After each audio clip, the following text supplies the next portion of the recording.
साथ जुड़ने वाले हैं गौरव आर्या बहुत जल्दी और PK Srivastava sir air vice marshal यहां पर हमारे साथ जुड़ चुके हैं।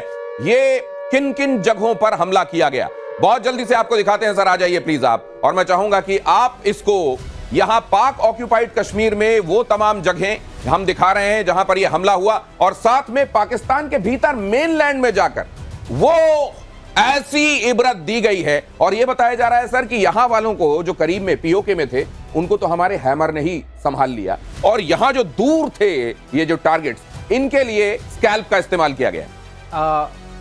दिनेश, मैं एक चीज कहना चाहूंगा जो दर्शकों को पता रहनी चाहिए। सबसे बड़ी बात है कि इस बार हमने पंजाब जो उनका नर्व सेंटर है वहीं से उनकी सारी ताकत होती है, वहीं से वो पूरे पाकिस्तान पर राज कर रहे हैं, वहां जुल्म और सितम कर रहे हैं। और इस बार तो सबूत भी दे दिए हैं सर हमने। हाँ। इस बार सबूत भी दे दिए हैं, सबूत नंबर 1 2 3 4 हम। और मेजर गौरव आर्या, ये क्योंकि जाहिर है ये सैटेलाइट इमेज है, यहां पर ये जरूर दिखाई देता है कि नीचे एक स्ट्रक्चर है और उसके बाद बूम होता हुआ दिखाई दे रहा है और वहां प्लेन हो जाता है, ये हमको दिखाई दे रहा है। और ये दुनिया के सामने सबूत दे दिया गया, ये बताते हुए कि यहां कौन से आतंकवादी थे जिन्होंने हिंदुस्तान में किन हरकतों को अंजाम दिया और उनको क्यों पनिश किया जा रहा है। पहले क्या स्थिति थी, आज क्या स्थिति है। हमला नंबर 3 4 5 आपके सामने रखता जा रहा हूं, आप जिसको समझे कि ये बताना यहां पर जरूरी है, जरा बता दीजिए हमारे दर्शकों को। ये गुलपुर कैंप कोटली हम दिखा रहे हैं, ये जहां पर हमले बोले गए ये असल में भारतीय सेना की तरफ से ही जारी किया गया है। हमला number 3 Gulpur camp Kotli. Quickly अगले पे जाइए, नंबर 4 भी दिखाइए। एलओसी से दूरी भी हम आपको दिखाते जा रहे हैं। ये जो करीब की टारगेट्स थे 30 किलोमीटर 40 किलोमीटर बताया जा रहा है, इसके लिए जिसका इस्तेमाल किया गया वो हैमर है, जिसमें हमारे जो MK-82 जैसे बॉम्ब होते हैं उनमें नेविगेशन के लिए और उसमें इनिशियल उसको थ्रस्ट देने के लिए जो एक्सप्लोसिव होते हैं वो लगाए जाते हैं और वो कमाल का हिट करते हैं। दिनेश, हैमर का फुल फॉर्म है highly agile munition modular munition extended range. इसका मतलब हम एक किट लगा देते हैं किसी भी ग्रेविटी बॉम्ब में, अब वो किट लगने से वो उसका प्रिसीजन बढ़ जाता है, प्रिसिशन बन जाता है, और वो जाके उसी जगह मार करता है जहां के आपने कोऑर्डिनेट्स दिए हैं। उसके दो तरीके होते हैं, एक तो लेजर गाइडेंस आप देते हैं, लेजर डेजिग्नेटर बोलते हैं, वो नहीं, और अगर आपने कोऑर्डिनेट्स फीड कर दिए उस कोऑर्डिनेट्स में जाता है। तो सर तो ये तो गजब बुद्धिमानी है। एक नॉर्मल बॉम्ब को आप ये 2-3 चीजें उसके साथ किट फिट कीजिए और उसके बाद उसको हाईली एजाइल और एक्सटेंडेड रेंज का बना दीजिए, मॉड्यूलर म्यूनिशन एक्सटेंडेड रेंज। अब ये इन्होंने पाक ऑक्यूपाइड कश्मीर में, और ये लॉइटरिंग म्यूनिशन का भी इस्तेमाल हुआ है, ये किस तरीके से किया होगा, क्या हुआ होगा एक्चुअली? लॉइटरिंग म्यूनिशन जो होता है वो हमारे कामाकाजी ड्रोन्स हैं जो लॉइटर करते रहते हैं एट वेरी हाई ऑल्टीट्यूड, और जब उनको सिग्नल मिलता है, जैसे इन्होंने अपना एयर डिफेंस नेटवर्क ऑन किया या कम्युनिकेशन नेटवर्क ऑन किया, डाइव। और इसमें से ज्यादातर जो सबूत है ना सर, जो आर्मी वाले सबूत है वो तो हमने रख दिए, क्योंकि सबूत आप अक्सर कहते हैं ना सबूत गैंग जी, उस सबूत गैंग के पास आज इतना ज्यादा है कि उनकी अलमारियां भर गई हैं, कहां रखे, बाहर निकल कर गिर रहे हैं सबूत। उन्होंने मांगना बंद कर दिया सबूत, क्योंकि अब प्रॉब्लम यह है कि दुश्मन सबूत दे रहा है।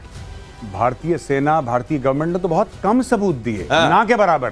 पाकिस्तानी खुद अपने विनाश की इंस्टाग्राम रील बना के फ्लोट कर रहे हैं। ये मेरे सामने बम गिरा, विनाश के इंस्टाग्राम रील। अब समझिए भारत की सेना ने किस तरह से पाकिस्तान के टेरर कैंप्स को टारगेट किया। पाकिस्तान की इंटर सर्विस पब्लिक रिलेशंस यानी ISPR डायरेक्टर अहमद शरीफ चौधरी ने क्या क्या कहा है। उन्होंने माना कि भारत ने 6 इलाकों में 24 मिसाइलें दागी। ISPR ने खुद माना ये भारत ने हमले में राफेल, सुखोई 30 MKI फाइटर से अटैक किया। Scalp EG air launch cruise missile से हमले हुए, ये स्टॉर्म शैडो के नाम से भी जानी जाती है स्कैल्प मिसाइल। उन्होंने खुद माना ये स्कैल्प हमारे खिलाफ हमले में इस्तेमाल हुआ। उन्होंने आज खुद बढ़-बढ़कर सबूत दिए हैं, और बल्कि उससे ज्यादा दे दिए। शहबाज शरीफ कह रहे हैं 80 फाइटर जेट्स का इस्तेमाल किया और हमारे 6 शहरों में तबाही मचाई। 80 फाइटर जेट, 80 फाइटर जेट की पाकिस्तान के लिए जरूरत पड़ेगी क्या? आई डोंट नो कितने फाइटर जेट इस्तेमाल करें, क्योंकि ये तो एयरफोर्स जानती है, ये जिन लोगों ने प्लान करा है। तो शहबाज शरीफ को कहां से सपना आया? शहबाज शरीफ तो ऐसे, ये पाकिस्तानी कह रहे हैं आपके 5 जहाज हमने गिरा दिए, नहीं कह रहे पाकिस्तानी, कह रहे हैं। अगर पाकिस्तानी कह रहे हैं 5 गिरा दिए, तो मैं पाकिस्तानियों से कह रहा हूं कि अगर खुशी ही मनानी है झूठी वाली, तो बोलो 50 गिरा दिए। हल्की बात क्यों करनी? बिल्कुल सही। Why should they talk about 5? 80 में 50 गिरा दिए। आप बोलो साहब हमने 50 गिरा दिए, हमने पूरी एयरफोर्स गिरा दी, हमने सब कुछ कर दिया। छोड़ रहे हो तो फिर लंबी छोड़ो कि सबको मजा आए। और ये जो जिसकी बात हम कर रहे हैं स्कैल्प, जिसको स्टॉर्म शैडो नाम से भी जानते हैं, आप बताइएगा सर, ये कैसी कैसी कैसी ये कहा जाता है 450-500 किलोमीटर, मतलब हमारे ही इलाके में हमारे राफेल ऊपर उठे, उन्होंने टारगेट को लॉक किया और फायर कर दिया।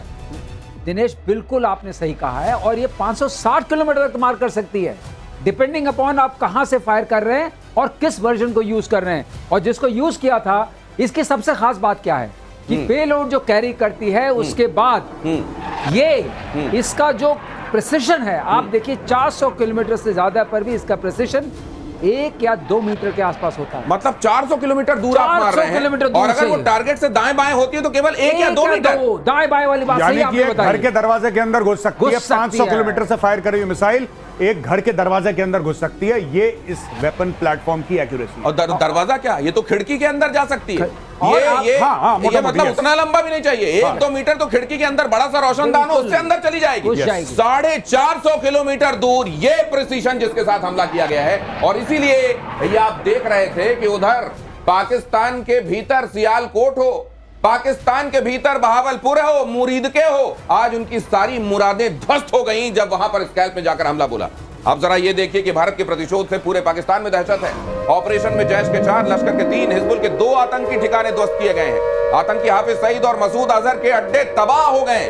वो जिन्होंने आतंक की दुकानें खोली हुई थी, आज उनके शटर आतंकित दिखाई दे रहे थे। जब वो मसूद अजहर कह रहा है अल्लाह मुझे भी उठा ले, ये आतंकी हैं, पूरी दुनिया को दर्द, मौत और मातम देते हैं। और आज जितने कंधा दिया है उन्होंने, जितने जनाजों को, इससे पहले शायद ही दिया। हाँ, ये कह रहे हैं या खुदा मुझे भी मौत दे देता। तो मैंने बोला कि भैया खुदा ऐसा ना हो, खुदा का फोन हो, अजीत डोभाल को कॉल फॉरवर्डिंग लगी हो और सुन ले वो ऊपर वाला। हाँ, और बोल रहे कि हाँ भैया मैंने सुन लिया तुम्हारी बात, अब मैं भेज रहा हूँ तुम्हारे पीछे बंदे, चलो मुराद पूरी करते हैं। मुराद पूरी कर देते हैं। तुम्हें बहुत शौक है 72 हूरों का, तो दिलवा देते हैं फट। नहीं, और ये उसमें देखा आपने जो उसने एक लेटर जारी किया, एक तो मुझको सबसे पहले लग रहा है प्रोपेगेंडा है, क्योंकि कोई ये कहे कि मुझे बड़ा दुख हो रहा है और फिर ये कहे कि नहीं मुझे इस बारे में बड़ी खुशी, ऐसा लग रहा है जैसे किसी पागल का प्रलाप है वो। और आखिर में ये भी कह रहा है कि ये जो है मुझे भी उठा ले। मुझे लग रहा है कहीं पहले ही काम तमाम तो नहीं हो गया, कोई इंपर्सनेट करके चिट्ठी तो नहीं लिख रहा है। ये भी हो सकता है, क्योंकि डिसेप्शन जो है ना, इट इज, ये जो ISPR है, it's not public relations, it's public deception. और ISPR बहुत करता है, जैसे ही अटैक हुआ उसके 1 घंटे बाद, 2 घंटे बाद, 3 घंटे बाद पाकिस्तान से ट्वीट आना शुरू हो गए कि हमने भारत के इतने जहाज गिरा दिए। वो कहां है जहाज? भाई जब अभिनंदन का जहाज इन्होंने मारा था तो दुनिया भर में टीज फैंटास्टिक इन्होंने क्लेम करा था। अभिनंदन की फोटो, अभिनंदन का वीडियो, कोई हमें भी वीडियो दिखा दो। अब जो पाकिस्तानी इस बार जो वीडियो बना रहे हैं वो तो कुछ और ही वीडियो बना रहे हैं भाई। इस बार तो चुरा रहे हैं, चीखें दहाड़े मारते हुए दिखाई दे रहे हैं। और ऑपरेशन सिंदूर में एक बहुत बड़ी खबर यह भी है कि आतंकी मसूद अजहर का परिवार मारा गया है। मसूद के घर पर मिसाइल से अटैक हुआ है और मसूद के परिवार के 14 लोग इसमें मारे गए हैं। पाकिस्तान मीडिया के हवाले से बड़ी खबर है, मौत की भीख मांग रहा है आतंकी मसूद अजहर। भारत के अटैक से मौत के साए में खुद को महसूस कर रहा है मसूद अजहर। मसूद अजहर की चिट्ठी से बड़ा खुलासा हुआ है। मसूद अजहर ने एक चिट्ठी लिखी है और उस चिट्ठी में, वो उर्दू में है तो वैसे तो आप नहीं पढ़ पाएंगे उसको, लेकिन उसका जो लब्बो लुआब है वो मैं आपको बता रहा हूं। उसने बताया कि उसका कौन कौन करीबी मारा गया। उसने बताया कि मेरी जान से प्यारी बहन मारी गई। केवल उसी के लिए उसकी बहन जान से प्यारी होती है, केवल उसी के लिए अपने भांजे भांजी प्यारे होते हैं, केवल उसी को अपने जीजा से लगाव है। और दुनिया में किसी के लिए कोई संबंध नहीं होते, दुनिया में किसी से कोई मतलब नहीं है। जाकर जहां चाहे जब चाहे जिसको मार दो, धर्म पूछकर मार दो। ऐसे लोगों को आज ये महसूस हो रहा है कि जो उन्होंने दूसरों के साथ किया था वो क्या था। आज पहली बार उनको ये पता चल रहा है कि उन्होंने क्या किया। ये लेटर, उसमें ये भी लिखा हुआ है, पहली बार मैं बहुत डरा हुआ। अगर ये उसी ने लिखा है तो मुझे लग रहा है कि कई बार हृदय परिवर्तन होता है। हो सकता है कि कुछ दिनों में आप देखें कि एक सूफी बन गया हो। ये मैं डरा हुआ हूं बोल रहा है। वो जो दूसरों के लिए डर बांट रहा था वो कह रहा है मैं डरा हुआ हूं। जी नहीं, बिल्कुल आपने ठीक बात बोली। लेकिन ये भी बात मैं आपकी मानता हूं दिनेश, कि जिसने दूसरों के घर वाले खत्म कर दिए उसके साथ भी यही होना चाहिए। बोलना नहीं चाहिए वो लोग नॉन कॉम्बैटेंट्स हैं, लेकिन दे डिजर्व दिस। इनको पता लगनी चाहिए कि पीड़ा क्या होती है। इनको अभी तक पीड़ा का अंदेशा नहीं था, आज इनको पता लगा कि जब घर से लाशें उठती हैं तो कैसा लगता है। ये भी बहुत जरूरी था, ये सबक है, कड़वा है लेकिन जरूरी है। अच्छा, ये कि या अल्लाह काश में मर जाता। अगर ये वाकई इतनी इंटेंस फीलिंग है तो वहीं से कूद के जान दे देते। अपने ऊपर गोली चला लेते, या फिर सामने आते, लोगों का सामना करते और कहते कि मैं तो लग रहा है कि आज मर जाऊं। ये कहीं बैठ के चिट्ठी जारी करके या अल्लाह काश में मर जाता। ये असल में अपने भाई बहनों को, अपने भांजे भांजियों को, अपने जीजा को, किसी को प्यार नहीं करता। इसके लिए सब मोहरे हैं। इसने आतंक की दुकान वहां भी चलाई, यहां निर्दोषों के ऊपर गोली चलाई। आज जब इसके अपने मर गए हैं तो इसके अपने थू थू करेंगे जो बच गए हैं। इसलिए बता रहा है कि मुझे उनसे बड़ा लगाव। मुझे ये तो लग रहा है ऐसा ना हो कि यही निपट गया हो जैसे मोहम्मद वाला।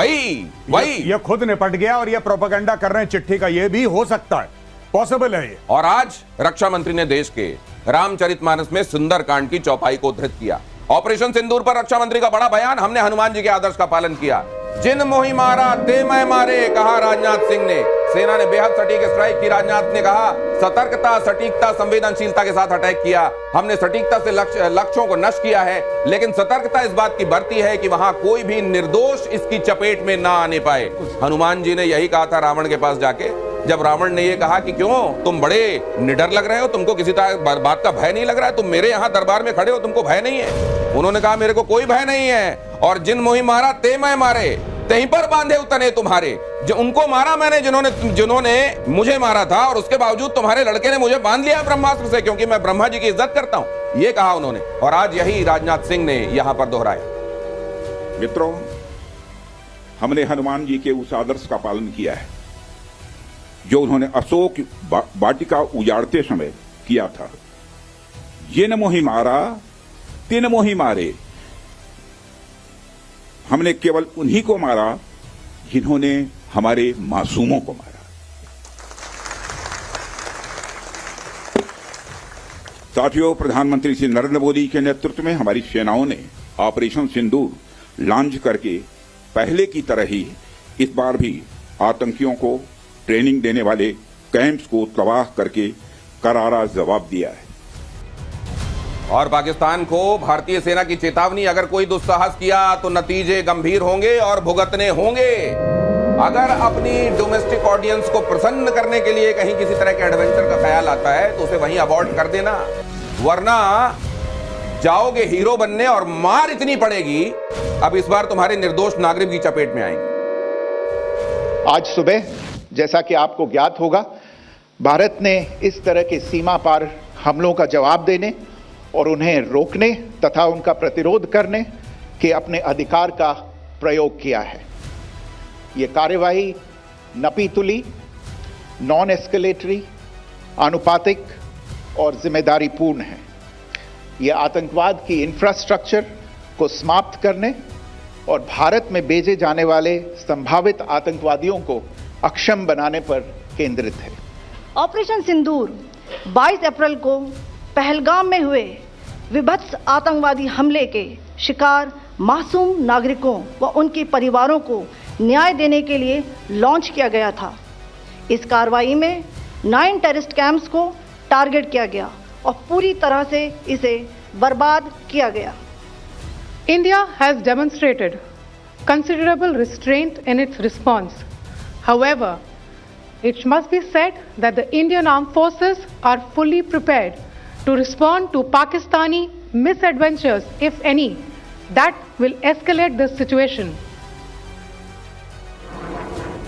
जब आप बेहतरीन प्लेयर्स को खेलते हुए देखते हैं ना, सचिन तेंदुलकर हो गए, राहुल द्रविड़ हो गए, विराट कोहली हो गए, उनके शॉट्स देखते हैं, उसमें प्रिसीजन आपको नजर आता है। और इसीलिए आप कहते हैं क्या ये मास्टर स्ट्रोक है, ये मास्टर स्ट्राइक है। जब स्ट्राइक की गई स्पेशल स्ट्राइक तो उसमें इसकी छाप नजर आई, और आज जब ये ब्रीफिंग की गई इसमें भी दुनिया को भारत का मास्टर स्ट्रोक दिखाई दिया।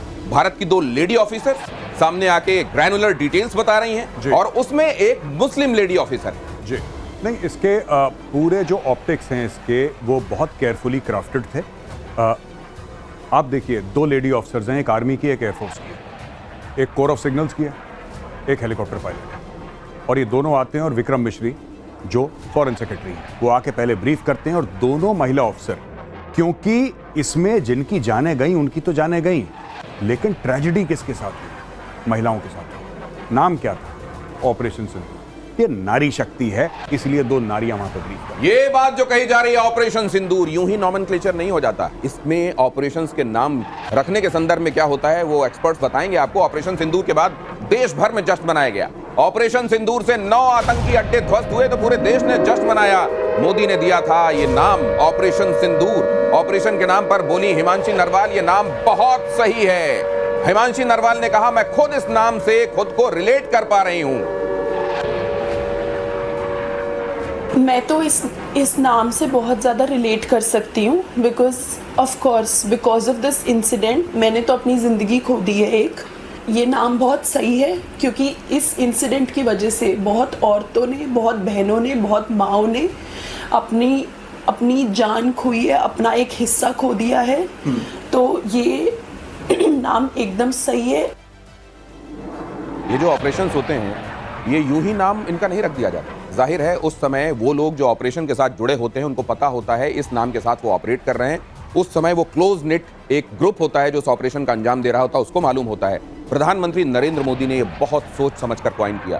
ताजा चूड़ा पहने हुए, हफ्ते भर से भी ज्यादा नहीं हुआ था कि उसकी शादी हुई थी, मांग में सिंदूर था और अपने पति के शव के पास बेबस बैठी हुई थी। उस समय भारत ने तय किया कि इसका नाम क्या होगा, प्रधानमंत्री ने तय किया। आपने जब ये नाम सुना आज ये स्ट्राइक होने के बाद ऑपरेशन सिंदूर, आपको क्या लगा? आपको मैं बताता हूं दिनेश, इतना इमोशनली चार्ज हो गए, ऐसा इमोशन लेडन ऑपरेशंस का नाम मैंने सुना नहीं था और कभी देखा भी नहीं, कभी समझा भी नहीं। लेकिन ये जाहिर कर रहा था कि ये बदला किस लिए है। सिंदूर उजाड़ोगे, हम तुम्हारे घर में घुस के मारेंगे, ऊपर से मारेंगे, छतों में छेद करेंगे, तुम्हारे तहखाने में छेद करेंगे, कहाँ छुपोगे। एक बात और इससे जाहिर होती है, इससे एक चीज़ जाहिर होती है जो भारतीय सेना की शक्ति है कि हम आपके कोऑर्डिनेट्स को, आपके छिपने की जगह को पूरी तरह समझ सकते हैं और ढूंढ सकते हैं और पकड़ सकते हैं। अगर पकड़ लिया तो फिर उसको तहस नहस भी कर सकते हैं। और आपने देखा दिनेश, कोई कोलैटरल डैमेज नहीं हुआ। इस बार प्रमाण भी साथ लाए। लेकिन अगर कोई कोलैटरल डैमेज नहीं हुआ है तो अभी कुछ देर बाद वो जनाजे के पास जो पाकिस्तान आर्मी के लोग दिखाई दे रहे हैं, जरा उस पर भी आपका कमेंट लूंगा। लेकिन उससे पहले ऑपरेशन सिंदूर पर बोली आतंक पीड़ित लेडी, सिंदूर नाम देकर औरत का सम्मान बढ़ाया गया है। पीड़ित महिलाओं को की गृह मंत्री को के संदर्भ में उन्होंने कहा कि उन्होंने हमारे दिल को छू लिया। ऑपरेशन सिंदूर बदले की शुरुआत भर है। जिस दिन अमित शाह जी आए थे श्रीनगर, जो लोग वीर मरण जिनको प्राप्त हुआ उनको श्रद्धांजलि देने के लिए, उस दिन सब बहनें उनको बोल रही थी कि हम भारत की बहनें हैं, हम आपकी बहनें, और हम लोगों से हमारे पतियों को छीन लिया है। तो मुझे लगता है शायद उसी वजह से ये ऑपरेशन का नाम सिंदूर रखा गया होगा। सिंदूर ये जो उन्होंने किया है वो तो एक खाली बदला है, उसकी शुरुआत है। अभी उसका दहशतवादी का जो मूल है वो खत्म करना चाहिए। जो फौजी लोगों ने एक्शन लिया है वो अच्छा किया है और वो सिंदूर नाम देके भी औरतों को सम्मान दिया है, वैसा है। इस तरीके से हमारे पूरे परिवार को उन पे विश्वास था, उन्होंने उसी तरीके से जवाब देके हमारे विश्वास को कायम रखा है। महिलाओं की, विवाहित महिलाओं के सुहाग की निशानी, उनकी मांग की शान, उनका सिंदूर, उसको उजाड़ा था पाकिस्तानी आतंकवादियों ने। धर्म पूछकर गोली मारी थी, इसलिए धर्म बताकर आज ये हमला किया गया है। और साथ में ये भी हनुमान जी का जिक्र किया गया। हनुमान जी तो अपने पूरे शरीर में, क्योंकि माता सीता को सिंदूर उनकी मांग में भरा हुआ जब उन्होंने देखा, उन्होंने कहा कि ये तो भगवान राम के लिए मैं अपने सिंदूर, तो उन्होंने कहा भगवान राम के लिए तो लीजिए मैं पूरे शरीर में सिंदूर लगाता हूं। और तब से हनुमान जी सिंदूर, हनुमान जी की बात का जिन मोहि मारा ते मैं मारे, उसका उल्लेख सिंदूर भारत की संस्कृति के साथ, भारत की संवेदना के साथ, भारत के संस्कारों के साथ जिसका अटैचमेंट होगा वही ये नाम सोच पाएगा और वही ये कर पाएगा जो हिंदुस्तान ने किया है। ऑपरेशन सिंदूर पर प्रधानमंत्री नरेंद्र मोदी ने क्या कहा, और जब मैं आपसे ये कह रहा हूं मेरे रोंगटे खड़े हो रहे हैं। प्रधानमंत्री नरेंद्र मोदी बोले ऑपरेशन सिंदूर गर्व का पल है। पीएम मोदी ने सेना की सराहना की। मोदी बोले देश हमारी तरफ देख रहा था तो ये तो होना ही था, हमें अपनी सेना पर गर्व, बगैर किसी गलती के हमने ऑपरेशन पूरा किया। एक चीज ऐसी लग रही है, इतनी मेटिकुलस प्लानिंग के साथ, इतने थॉट प्रोसेस के इन्वॉल्व होने के साथ ये सब किया गया है, इसका कोई जवाब हो नहीं सकता। और दिनेश, यही लोग बोल रहे थे कि पीएम मीटिंग पे मीटिंग कर रहे हैं, अटैक कब होगा। कह रहे थे, जा रहा था सवाल, कह रहे थे, पूछा जा रहा था सवाल कि मीटिंग पे मीटिंग प्रधानमंत्री कर रहे हैं, 1 मीटिंग 2 मीटिंग, कह रहे यही सुनने को मिलेगा कि एक दिन में 6 मीटिंग करी, ये अटैक कब होगा। 13वीं खत्म हुई, घर में पाठ हुआ। चलो